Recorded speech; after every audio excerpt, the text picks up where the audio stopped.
குவைத்தில் நடந்த fire accident பற்றி தான் மொத்த நேஷனல் மீடியாவும் நேற்றுலேருந்தே பேசிகிட்டு இருக்காங்க. இந்தியாவில் இருக்கக்கூடிய எல்லா சேனலுமே குவைத்தில் என்ன நடந்தது, அந்த ஸ்பாட்டில் என்ன நடந்தது, ஏதாவது அப்டேட் கிடைக்குதா அப்படின்னு ரொம்ப வேகமாக செய்தியை சேகரித்து இந்தியா முழுக்க சொல்லிட்டு இருக்காங்க. என்ன காரணம் அப்படின்னு பார்த்தோம்னா, அங்கே இறந்து போன 53 பேரில் 42 பேர் இந்தியன்ஸ். குறிப்பாக சொல்லணும் அப்படின்னா தமிழ்நாட்டிலேருந்து ஒரு 5-6 பேர்னு சொல்கிறாங்க. கேரளாவிலேருந்து 20லேருந்து 25 பேர் இறந்து போயிருக்காங்க. மற்றவங்களாம் நார்த் இந்தியன்ஸ் அப்படிங்கிற செய்தி தொடர்ச்சியாக அடுத்தடுத்த அப்டேட்டில் கொடுத்துக்கிட்டே இருக்காங்க. இந்த விஷயம் இந்தியாவுக்கே ஒரு பெரிய சேலஞ்சான விஷயமா மாறி இருக்கு. சொல்லப்போனால் இந்தியன் கவர்மெண்ட்டுக்கே ஒரு சேலஞ்சிங்கான விஷயமா மாறி இருக்கு.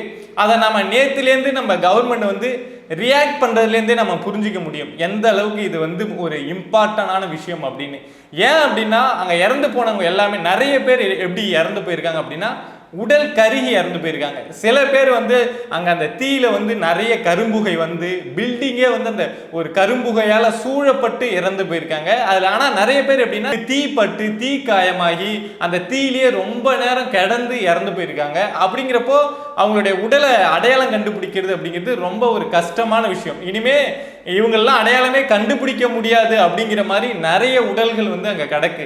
அப்படிங்கிறப்போ வேற என்ன பண்ணி அவங்களை கண்டுபிடிக்கிறது அப்படின்னு தெரியாதப்போ தான் இங்க இந்தியாவில் ரொம்ப வேகமா கேபினட் கூட்டம் நடத்தப்பட்டு அங்க குவைத் கவர்மெண்ட்டை கேட்டிருக்காங்க, டிஎன்ஏ டெஸ்ட் பண்ணி இவங்க உடல்லாம் எங்க யாருக்கு சொந்தமானது, எந்த ஸ்டேட்ல இருக்கக்கூடியவங்க, எந்த ஊருக்காரங்க அப்படிங்கிற விஷயத்தெல்லாம் இனிமேல் தான் கண்டுபிடிக்கிற அந்த ஃபார்மாலிட்டிஸ் அப்படிங்கிறதே தொடங்க போகுது. பிரபா டாக்ஸில் நான் போஸ்ட் பண்ணக்கூடிய கண்டென்ட் உங்களுக்கு பிடிச்சிருந்தது அப்படின்னா சப்ஸ்கிரைப் பண்ணி சப்போர்ட் பண்ணுங்க. வீவர்ஸ் அனைவருக்கும் வணக்கம்.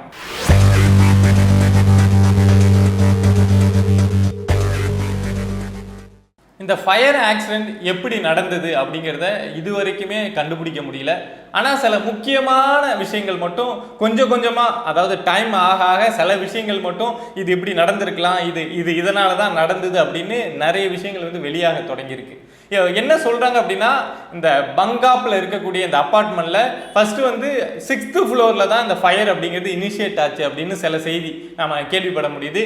இன்னும் சில பேர் என்ன சொல்கிறாங்கன்னா, கிரவுண்ட் ஃப்ளோரில் தான் இந்த ஃபயர் அப்படிங்கிறது ரொம்ப ஃபர்ஸ்ட் இனிஷியல் ஸ்டேஜில் அங்கே தான் ஸ்டார்ட் ஆச்சு அப்படின்னு சொல்கிறாங்க. ஆனால் நிறைய பேர் உறுதியாக சொல்லக்கூடிய விஷயம் என்னென்னா, கிரவுண்ட் ஃப்ளோரில் நிறைய சிலிண்டர் இருந்தது, அதனால தான் ஒரு சின்ன தீ விபத்து அப்படிங்கிறது அந்த ஹோல் பில்டிங்கவே ஒரு கருப்பு மேகம் மாதிரி மாற்றி மூச்சு விட முடியாமல் அந்த புகையில திணற வச்சு நிறைய பேர் இறந்து போயிருக்காங்க. அங்கேருந்து நிறைய பேரால் வெளியில் தப்பிச்சு வர முடியாமல் போனதுக்கு காரணம் கிரவுண்ட் ஃப்ளோரில் நிறைய சிலிண்டர் அடுக்கி வைக்கப்பட்டு இருந்தது, அதனால தான் அங்கே இருந்தவங்களெல்லாம் தப்பிக்க முடியல அப்படின்லாம் சொல்கிறாங்க.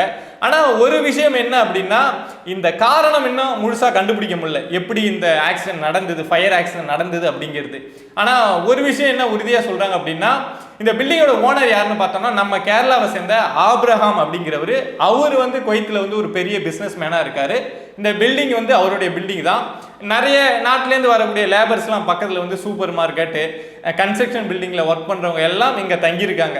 அப்படிங்கிறப்போ ஒரு 150 பேர் தங்கக்கூடிய இடத்துல இந்த பில்டிங்கில் ஒரு 200 பேர் வரைக்கும் தங்க வச்சிருக்காங்க. அதாவது அளவுக்கு அதிகமானவங்க இங்கே தங்கினதுனால தான் இந்த அளவுக்கு உயிரிழப்பு அப்படிங்கிற விஷயம்தான் இப்போ சொல்ல ஆரம்பிச்சிருக்காங்க. ஏன் எப்படி அப்படின்னா, பொதுவாக இப்போ ஒரு 100 பேர் தங்கக்கூடிய இடத்த 100 பேர் தங்கியிருக்காங்க அப்படின்னா, ஏதாவது ஒரு எமர்ஜென்சி அப்படின்னா எல்லாரும் அந்த பில்டிங்லேருந்து ஈஸியாக வெளியில் வந்துட முடியும். ஆனால் அதிகமாக இருக்கிறப்போ அதே தான் இங்கேயும் நடந்திருக்கு. அந்த ஃபயர் ஆக்சிடென்ட் நடந்ததுக்கு அப்புறம், தீ எரிய ஆரம்பிச்சதுக்கு அப்புறம் உள்ளிலேருந்து வெளியில ஓடி வர்றது அப்படிங்கிறப்போ நிறைய பேர் அங்கே இருக்கக்கூடிய கெப்பாசிட்டியை விட அதிகமானவங்க அங்கே பில்டிங்குள்ள இருந்ததுனால நிறைய பேரால் தப்பிச்சு வர முடியல அப்படிங்கிறது தான் எல்லாருக்குமே ஒரு வருத்தமான செய்தி.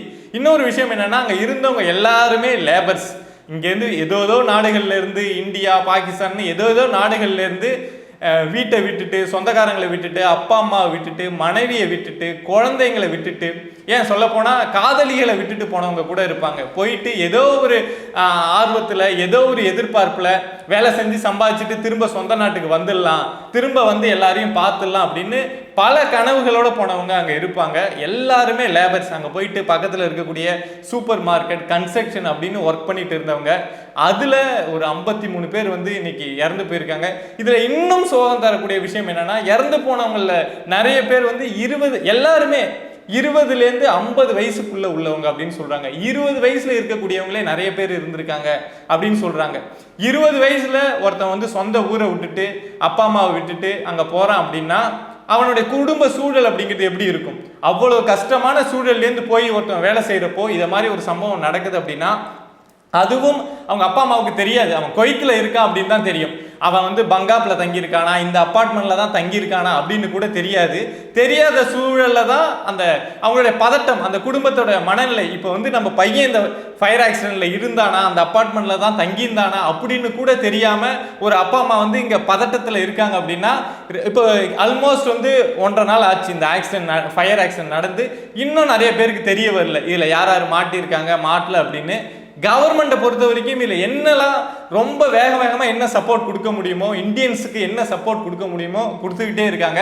அங்கே இருக்க குவைத்தில் இருக்கக்கூடிய நம்மளுடைய இந்தியன் எம்பசி வந்து ஒரு ஹெல்ப்லைன் நம்பரை கொடுத்து, உங்களுக்கு ஏதாவது என்னுடைய ரிலேட்டிவ் வந்து இதில் மாட்டியிருக்காங்கன்னு எனக்கு டவுட்டாக இருக்குது, என்னுடைய ரிலேட்டிவ் வந்து பங்காப்பில் தான் இருந்தார், ஆனால் இந்த அப்பார்ட்மெண்ட்டான்னு தெரியல, நான் கன்ஃபார்ம் பண்ணணும் அப்படின்லாம் உங்களுக்கு என்ன சந்தேகம் இருந்தாலும், ஏதாவது உங்களுக்கு டீட்டெயில் தெரிஞ்சிருந்தாலும் நீங்கள் உடனே அந்த ஹெல்ப்லைன் நம்பருக்கு வந்து ஃபோன் பண்ணி உங்களுக்கு தெரிஞ்ச தகவலை சொல்லலாம். உங்களுக்கு ஏதாவது தகவல் வேணும் அப்படின்னாலும், உங்களுடைய சொந்தக்காரங்க யாராவது அங்கே இருக்காங்க அப்படின்னு நீங்கள் சந்தேகப்பட்டாலும் உடனடியாக கேட்டு தெரிஞ்சுக்கலாம் அப்படிங்கிறதுக்காக ஒரு ஹெல்ப்லைன் நம்பரை கொடுத்துருக்காங்க. அதை தாண்டி இந்தியன் கவர்மெண்ட்லேருந்து, மினிஸ்ட்ரி ஆஃப் எக்ஸ்டர்னல் அஃபேர்ஸ்லேருந்து முக்கியமான அரசியல் தலைவர்கள்லாம் அங்கே போயிட்டு தீ காயத்தில் வந்து ஹாஸ்பிட்டலில் இருக்கிறவங்களை சந்தித்து அவங்களுக்கு ஆறுதல் சொல்கிறது, அவங்களுக்கு என்ன ட்ரீட்மெண்ட்டுக்கு அடுத்து என்ன ஸ்டெப்பு மூவ் பண்ணும் அப்படின்னு சப்போர்ட் கொடுக்கறது, எல்லா விஷயமுமே பண்ணிட்டு இருக்காங்க. இந்தியா வந்து இந்த விஷயத்தை வந்து ரொம்ப ஒரு கேர் எடுத்து செஞ்சிட்டு இருக்காங்க அப்படின்னு தான் பார்க்கணும். ஏன்னா உடனடியாக இந்த சம்பவம் நடந்த உடனடியாக இதில் இந்தியர்கள் வந்து நிறைய பாதிக்கப்பட்டிருக்காங்க அப்படின்னு தெரிஞ்ச உடனே மோடி அவர்கள் வந்து வருத்தம் தெரிவிக்கிறார், ராகுல் காந்தி வருத்தம் தெரிவிக்கிறார், நம்மளுடைய தமிழ்நாட்டோட சிஎம் மு.க. ஸ்டாலின் வந்து வருத்தம் தெரிவிக்கிறாரு. அப்படிங்கிறப்போ இந்த விஷயம் இந்தியாவை பொறுத்த வரைக்கும் ரொம்ப சென்சிட்டிவாக மாறி இருக்கு. இந்தியன் கவர்மெண்ட் வந்து இந்தியாவிலேருந்து போயிட்டு உயிரிழந்த அவங்களுடைய குடும்பத்துக்கு வந்து 2 லட்சம் வரைக்கும் நாங்கள் இழப்பீடு கொடுக்குறோம் அப்படின்லாம் சொல்லியிருக்காங்க. பட் இழப்பீடு அப்படிங்கிறது நமக்கு தெரியும், எதையும் ஈடு செய்ய முடியாது. ஆனால் பட் கொடுக்குறேன் அப்படின்னு ஒரு கவர்மெண்ட் வந்து முன் வந்து இந்த விஷயத்த செஞ்சுருக்காங்க. நம்ம கேரளாவோட கவர்மெண்ட் என்ன சொல்லியிருக்காங்க அப்படின்னா, இதில் இறந்து போனவங்கள நிறைய பேர் வந்து கேரளாவை சேர்ந்தவங்க அப்படிங்கிறதுனால கேரளாவோட கவர்மெண்ட் வந்து என்ன சொல்லியிருக்குன்னா, இறந்து போனவங்க குடும்பத்துக்கு வந்து நாங்கள் 5 லட்சம் கொடுக்குறோம் அப்படின்னு சொல்லியிருக்காங்க. இதில் என்ன பிரச்சனை அப்படின்னா, அடையாளம் கண்டுபிடிக்கிறதுல தான் இவங்க இப்போ கேரளா அப்படின்னா அவங்க எந்த ஊர்லேருந்து வந்தாங்க, அவங்க சொந்த ஊர் எது அப்படின்னு யாருன்னு அடையாளம் கண்டுபிடிக்கிறது அப்படிங்கிறது ரொம்பவே சேலஞ்சாக மாறி இருக்கு. ஏன்னா அங்கே இருக்கக்கூடிய உடல்கள்லாம் நம்ம இங்கே எடுத்துட்டு வரணும் அப்படின்னா அதுக்கு பின்னாடி வந்து ஒரு பெரிய ஃபார்மாலிட்டிஸ் இருக்கும். ஸோ அப்படிங்கிறப்போ யார் யார் அப்படின்லாம் கண்டுபிடிச்சதுக்கப்புறம் டிஎன்ஏ டெஸ்ட்லாம் முடிஞ்சதுக்கு அப்புறம் தான் இங்கே உடலையே கொண்டு வர முடியும். சில பேர் தமிழ்நாட்டில் வந்து இது வரைக்கும் ஒரு 7 பேர் வரைக்கும் அந்த தீ விபத்தில் இறந்துருக்கலாம் அப்படின்னு கன்ஃபார்ம் பண்ணியிருக்காங்க. ராமநாதபுரம், விழுப்புரம், தஞ்சாவூர்னு சொல்கிறாங்க. நான் நேம்லாம் சொல்ல விருப்பப்படல, ஏன்னா ஒருவேளை அவங்க இறக்காமலும் இருந்திருக்கலாம். ஸோ ஆனால் ஓரளவுக்கு கன்ஃபார்ம் பண்ணி சொல்லியிருக்காங்க இந்த மூணு ஊர்லேருந்து இறந்து போயிருக்காங்க அப்படின்னு. இதை தாண்டி இன்னும் நிறைய பேர் தமிழ்நாட்டிலேருந்து இறந்து போயிருக்காங்க. கேரளாவிலேருந்து தான் ஒரு 25 பேர் வரைக்கும் இறந்து போயிருக்காங்க அப்படின்னு சொல்கிறாங்க. ஏன் அப்படின்னா அந்த பில்டிங்கே வந்து கேரளாவை சேர்ந்த ஆபிரகாம் அப்படின்னு ஒரு நபருடைய பில்டிங்கு, அவர் தான் அங்கே தொழிலதிபராக இருக்காரு. அப்படிங்கிறப்போ அவருடைய ஸ்டேட்லேருந்து நிறைய பேர் அங்கே தங்கியிருக்காங்க. ஆபிரகாமை இதில் கைது பண்ணும், அவங்க வந்து இதை மாதிரி அந்த பில்டிங்க்கு தேவையான சரியான ப்ரொசீஜர் ஃபாலோ பண்ணல, அளவுக்கு அதிகமானவங்களை தங்க வச்சிருந்தாங்க, அவரை கைது பண்ணும் அப்படின்னு நிறைய ஸ்டேட்மெண்ட் வந்து குவைத்திலே விட ஆரம்பிச்சிருக்காங்க. அவரை கைது பண்ணும் அப்படிங்கிற அளவுக்கு போயிருக்காங்க. பட் என்ன ஸ்டெப்பு எடுப்பாங்க குவைத் அப்படின்னு நம்மளால கெஸ் பண்ணவே முடியாது. ஏன்னா இந்தியாவை பொறுத்த வரைக்கும் இதை மாதிரி ஒரு ஆக்சிடென்ட் நடக்குது அப்படின்னா அதற்கான ஃபார்மாலிட்டிஸ் அப்படிங்கிறது வேற இருக்கும். பட் குவைத் வந்து அவங்களுடைய ரூல்ஸ் அண்ட் ரெகுலேஷன் என்ன வச்சிருக்காங்க, என்ன ஃபார்மாலிட்டி அவங்க ஃபாலோ பண்ண போறாங்க அப்படிங்கிறது தான் எல்லாமே வாட்ச் பண்ணிட்டு இருக்கோம். அங்கே ஸ்பாட்டுக்கு குவைத்தோட கிங் வந்து பார்த்துட்டு போயிருக்காரு, டெபுட்டி பிஎம் வந்து பார்த்துட்டு போயிருக்காரு. இங்கே இந்தியாவிலேருந்து நிறைய பேர் வந்து பொலிட்டீஷியன்ஸ் வந்து போயிட்டு அங்கே பார்க்குறாங்க என்ன நடந்தது அப்படின்னு, அங்கே இருக்கிறவங்கள்ட்ட விசாரிக்கிறாங்க. அப்படிங்கிறப்போ இது ரொம்பவே ஒரு சென்சிட்டிவான மேட்டராக மாறி இருக்கு. சொல்லப்போனால் one of the biggest fire accident அப்படின்னு சொல்லலாம். ஒரு குடியிருப்பில் இதை மாதிரி ஒரு ஃபயர் ஆக்சிடென்ட் நடந்து இத்தனை பேர் இறந்து போயிருக்காங்க அப்படிங்கிறது எல்லாருக்குமே வருத்தம் கொடுக்கக்கூடிய ஒரு செய்தி தான். அதுவும் ஏதோ ஒரு பிழைப்புக்காக வேலை தேடி ஒரு நாட்டுக்கு போய் ஏதோ ஏதோ கனவுகளோட இருந்த இத்தனை உயிர்கள் வந்து போயிருக்கு. பட் அதற்கு நம்மளால வருத்தம் தெரிவிக்கிறத தாண்டி இங்க இருக்கிறவங்களால யாராலையும் எதுவுமே செய்ய முடியாது. ஆனா ஒரு விஷயம் என்னன்னா, இன்னும் ஒரு 50-60 பேர் ஹாஸ்பிட்டல்ல இருக்காங்க. அதுல நிறைய பேர் வந்து உடல் முழுக்க தீக்காயத்தோட ஒரு டேஞ்சர் ஜோன்ல இருக்காங்க. உயிர் பிழைப்பாங்களான்னு தெரியல அப்படிங்கிற அளவுக்கு இருக்காங்க. அவங்கெல்லாம் கண்டிப்பா உயிர் பிழைச்சி திரும்ப அவங்க எந்த நாடாக இருந்தாலும் சரி அந்தந்த நாட்டுக்கு அவங்களுடைய தாய் நாட்டுக்கு உடல் நலத்தோட திரும்பணும் அப்படிங்கிறது தான் நம்மளுடைய ஒரு பிரார்த்தனையா, நம்மளுடைய ஒரு நல்ல எண்ணமா இருக்க முடியும். ஸோ உங்களுக்கு தெரிஞ்சவங்க யாராவது இருக்காங்களா அப்படின்னு நீங்க தெரிஞ்சுக்கணும் அப்படின்னாலும் நம்மளுடைய இந்தியன் எம்பசிலேருந்து, குவைத் இந்தியன் எம்பசிலேருந்து ஒரு ஹெல்ப்லைன் நம்பர் கொடுத்துருக்காங்க. உங்களுக்கு தெரிஞ்சவங்க உங்க சொந்தக்காரங்க யாராவது குவைத்தில் இருக்காங்க அப்படின்னா நீங்க தெரிஞ்சுக்கணும் அப்படின்னா அந்த நம்பருக்கு உடனடியாக கால் பண்ணி உங்களுக்கு தெரிஞ்சவங்க இதில் பாதிக்கப்பட்டிருக்காங்களா அப்படிங்கிற விஷயத்த ஷேர் பண்ணுங்க.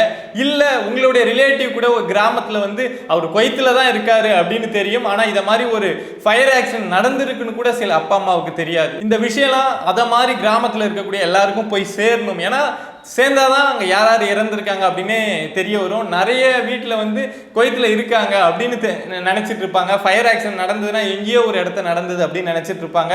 அவங்க குவைத்தில் எங்கே அவங்களுடைய ஃபேமிலி மெம்பர்ஸ் தங்கியிருக்காங்கன்னு கூட தெரியாத ரொம்ப எளிய அப்பா அம்மா தான் இங்கே நிறைய பேர். இந்த விஷயத்தில் ஏதோ ஒரு வகையில் நாமளும் அவங்களுக்கு சப்போர்ட்டிவாக இருப்போம். நம்ம கவர்மெண்ட் வந்து ரொம்பவே சப்போர்ட்டிவாக இருக்காங்க.